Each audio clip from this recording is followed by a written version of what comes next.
Hey everyone, welcome back.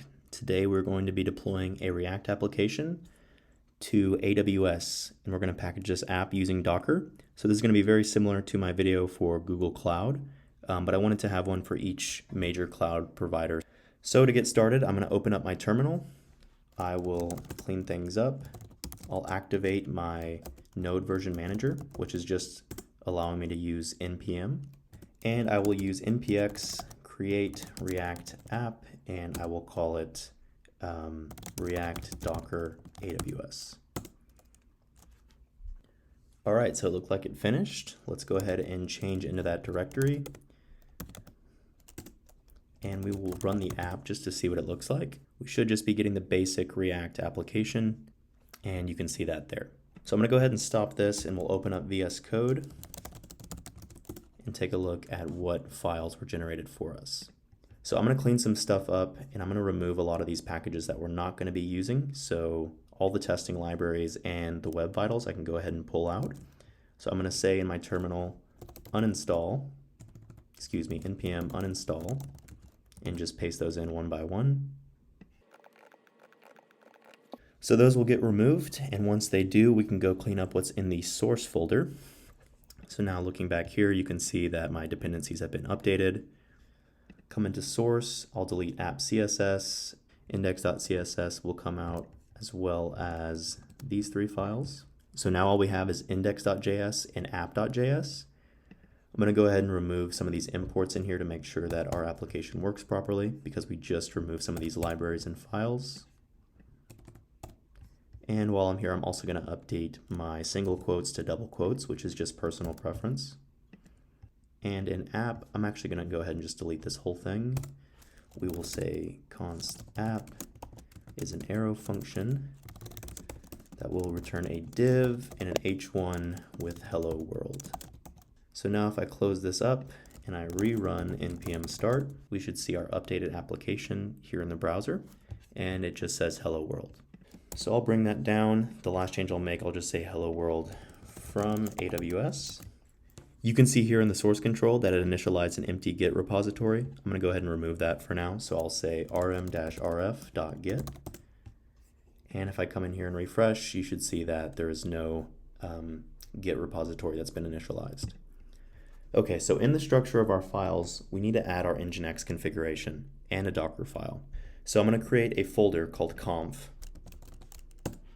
And within that folder, I'll create another folder called conf.d. And within that folder, I'm going to create a file called default.conf. So this will be our Nginx configuration. Now we're going to define our server, which will be listening on port 80. Our location, which is just going to be /. We'll have a root of user share Nginx HTML. The index of that will be located at index.html or index.htm. And finally, the try_files will be the URI, /, and /index.html. For error pages, we will have a 500, 502, 503, 504, and a /50x.html. Location should be equal to /50x.html, and it should point to root user share Nginx HTML. And that is all we need there. All right, so we're ready to add our Docker file now that we have our Nginx configuration done. So we'll create a new file, and we'll just call it Docker file. And this will be a multi-stage build, so let's go ahead and define this as our builder. And we'll start by pulling the official base image. So we will say from node, we're going to use version 16.5.0-alpine. The -alpine just means a lightweight version. And we will tag this as builder. We'll set a working directory. So we will say workdir user source app. We will add user source app node modules bin to our path. So I'll do that by setting an environment variable called path, and it will be user source app node modules, if I can type today, .bin, and we will map that to the path. Here we'll be installing and caching our app dependencies. So we'll copy over our package.json, and notice here I'm saying copy the name of the file, which is here in my local repository, and then a dot. This dot denotes that we're in the current path. So this work directory that we set up here, we're essentially saying copy package.json to the container inside of user source app, and it will be located at package.json. We'll do the same here for package-log, and finally we'll run npm CI. After that's done, we'll create our build. So we'll copy over the rest of the files, and we will run npm run build to build those static files. And now we can move on to the final part of our multi-stage build. So again, we need a base image. Here I'm going to use an official Nginx image this time. So here's the difference between the Google Cloud platform that I'm doing here with AWS. I'm just going to use the official Nginx image, and I'm going to use Alpine as well. Still want it to be lightweight. Now we're going to update our Nginx configuration, because if you remember, we just wrote one up here. So what we'll do is we'll run rm-rf, so we'll remove the configuration, etc. nginx conf.d, and then we will copy our conf folder to etc nginx. So we're essentially just replacing their default configuration with the one that we wrote up here. Now we need to copy over all of our static files that were generated in this first part of our multi-stage build, and we're going to copy that over to the user share nginx HTML folder. We'll expose a port, so we'll expose port 80, and finally we will run nginx. All right, that looks pretty good. Let's go ahead and test this out by building it from our terminal. So we can say docker build -t, the -t means tag, and we're going to tag this as React Docker AWS latest, and I'm putting a dot again to denote that the Docker file is here in my local directory. All right, so it looks like that's done building. Let's go ahead and clean that up, and we'll say docker run -p for our ports. We want this to be on port 3000, and we're mapping it from port 80. And we will say the name of it is what we just tagged it. So React Docker AWS latest. And it should be running. So if we go to localhost port 3000, we can see that our hello world from AWS is running, and we can see the logs coming out through our terminal. So I've created a free AWS account here, and I'm logged into the AWS Management Console.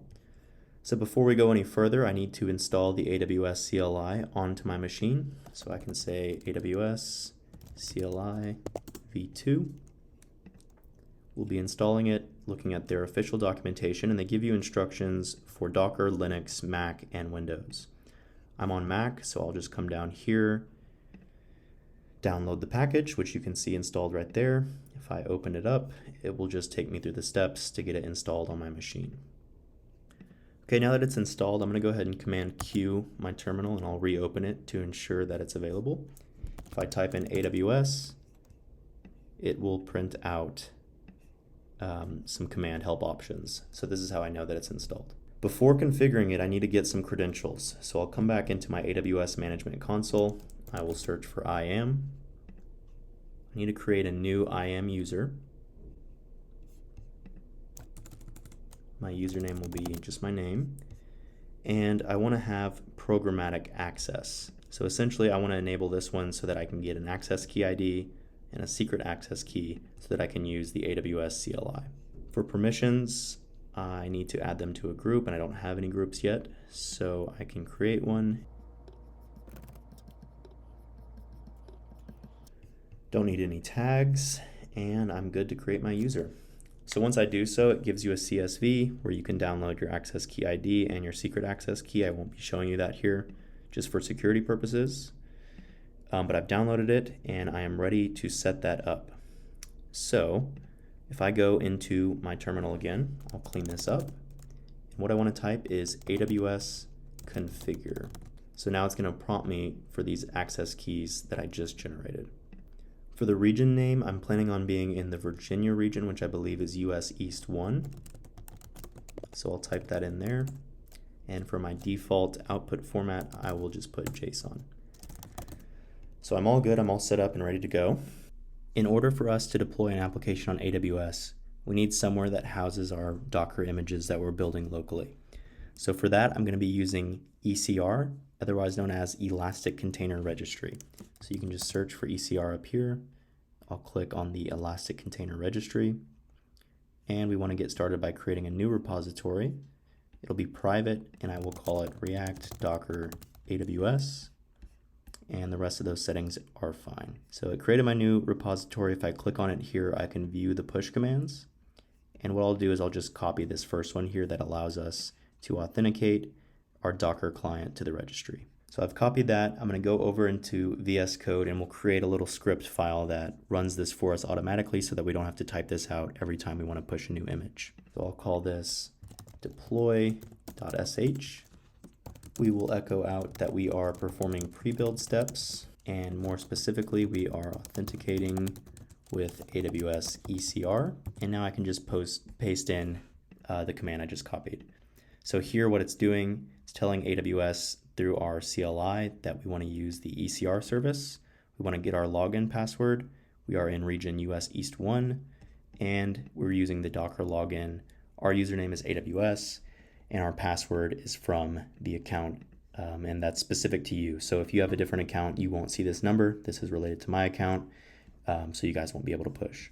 What we want to do is our build steps. So we want to build the image here locally, and we'll say docker build, our -t, and instead of saying React Docker AWS latest, we just want to name it the same thing as our registry. So I'll paste that there, and the name is React Docker AWS, and I will tag it as the latest. Finally, we can do our post build steps.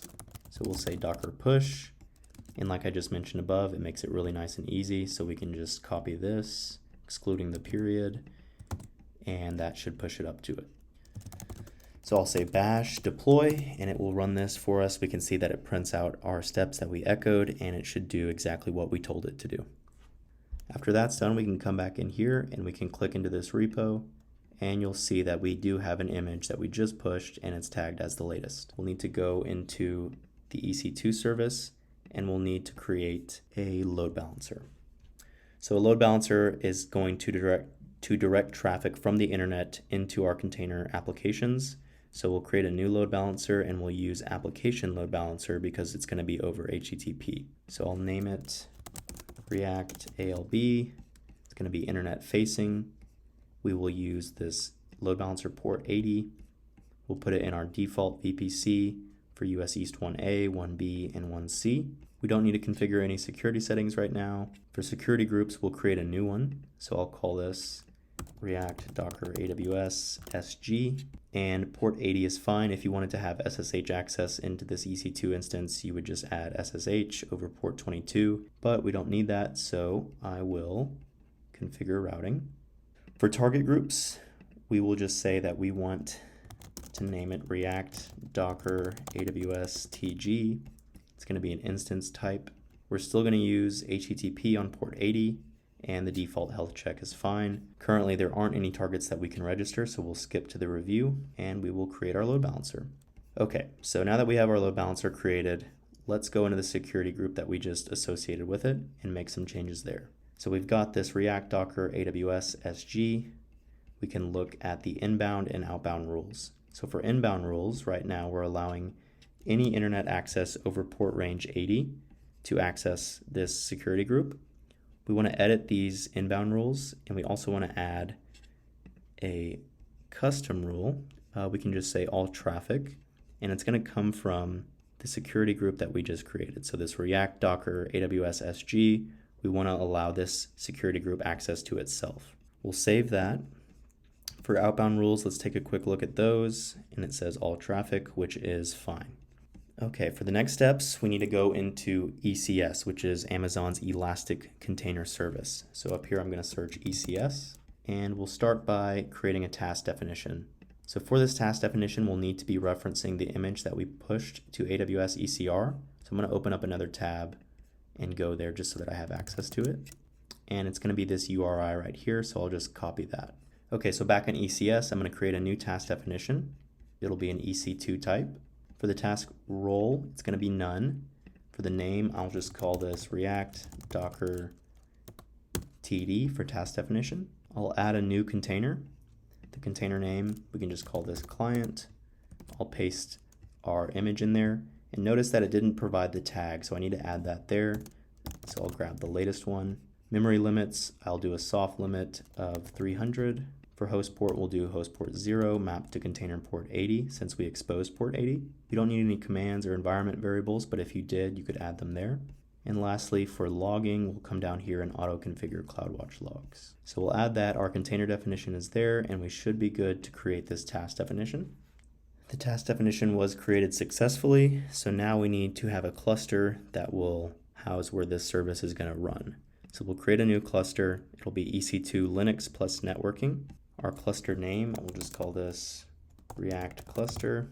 For our instance type, I don't want to charge anything here, so I'm going to use a very small instance type, which is going to be a T2. We'll do the T2 micro. I only want to run one container. I only want one EC2 instance running that has all of our containers on it. So here I'm just going to put one. If you wanted to SSH into it, you'd need to add a new key pair here, and you could associate it there, but I'm not going to. As for networking, we want to use our default VPC, and we'll select our subnets. So we had 1C, we used 1A, and 1B. For security group, I want to use this React Docker AWS SG. For the IAM role, we'll leave it at instance role, and all of that looks good. So let's go to create, and that has been created. So if we view our cluster, we now have the ability to create a service which will run one of our task definitions, and we only have one right now, so it should be very straightforward. So I'll go to create. This is an EC2 launch type. We're using our React Docker TD, the React-TD. This is the one I just created. We'll be in our React cluster. I'm going to name this React-SV for service. It's going to be a replica. I only want to run one container, but if you wanted multiple containers, you could put 2 for whatever number you want here. Rolling update is fine. Availability zone balance spread is fine. We can move on to the next step. Here I will grab our application load balancer. It's going to use the ECS service role, and we'll use the React ALB that we created, and we'll add this container name and port to our load balancer. Here you can see that it wants us to create a new target group, but what we'll do is actually select the one that we already created and just make sure that it's on the production listener port 80. Health check looks good. We can go to the next step. We don't want to adjust anything right now, but you could do some auto scaling, and I'll create that service. So it's been created. We can view the service, and we can check out the events tab to figure out what's going on. Right now we don't see any results, but as things start getting spun up, we should start to see some logs in here. So you can see that we've started one task, meaning we've started one container. And if you go to the deployments, you can also see our desired count is 1, pending is 0, running is 0. So as we start to refresh this, it should deploy a container for us. So I want to pause here and actually note that I ran into some issues when deploying this because I built it on a M1 MacBook. So Docker has some issues that they're still working out on M1 Silicon Macs. So what I had to do was go back into here. I had to update my deploy script to add the platform Linux AMD 64 because we're actually going to be running this on an x86 based machine. And then I also had to update my Docker file and change my node version to 14.15.1 because the latest one that I was using, 16.5.0, is currently not supported. So I had to make a few changes there and re-push this before things worked, but if you were using an Intel-based Mac or an Intel-based computer, it should work just fine with the latest versions, and you won't have to do any workarounds. So I redeployed that, I pushed it up, and if I go into my EC2, where my load balancer is, I should be able to see that my load balancer is active, and I can grab my DNS name, which is right here, and if I paste this in, it takes me to my React app, which is Hello World from AWS. So a couple things that we want to do to clean things up. We want to make sure that anytime we run that deploy script, it actually updates the service as well. So I'm going to make a change there. So here in our deploy script, I'm going to add a new command, and this one will be updating our AWS ECS service. And what we'll say is AWS ECS update-service. Our cluster was called React-cluster. Our service was called React-SV, and we want to force a new deployment. So let's say I made a change. I come into my source. Maybe I said hello world from AWS v1. Save that. I want to redeploy it. So I can just say in here bash deploy. And once this completes and everything gets deployed, that change will be live here on my website. As you can see, the app updated as expected. Finally, we can come into AWS and remove and bring down all of our services so that we don't get charged for anything that we're not actually using. I hope this tutorial was helpful. Next, I'm going to be having one on Azure, so that'll cover all 3 major cloud providers, and I hope to see you guys there.